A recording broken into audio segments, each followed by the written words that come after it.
అసలు నీ వీడియోలు ఎవరు చూస్తున్నారా అని కూడా అంటుంది గైస్. హాయ్, నేను లేకపోతే తెలుస్తుందిరా నా వాల్యూ నీకు అని మీ ఇంట్లో ఎవరైనా అన్నారా? ఖచ్చితంగా అనే ఉంటారు. అది కూడా అమ్మా నాన్నే అయి ఉంటారు.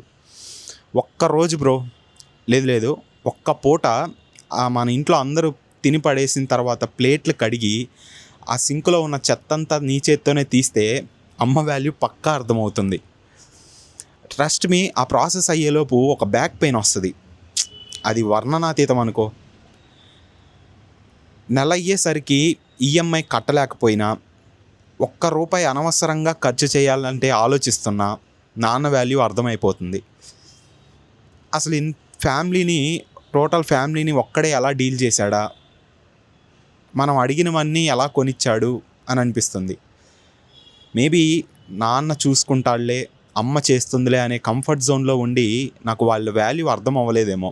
ఇప్పుడు ఆ కంఫర్ట్ జోన్ నుంచి బయటకు వచ్చాం కదా, మన ప్లేట్లు మనమే కడుక్కోవాలి, అందులో ఉన్న చెత్త మనమే తీయాలి, నెలాఖరికి ఈఎంఐ కట్టాలి.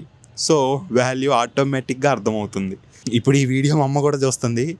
అసలు నీ వీడియోలు ఎవరు చూస్తున్నారా అని కూడా అంటుంది గైస్. సరేలే, ఈ థాట్ మీద మీ కామెంట్ ఏంటో రాయండి.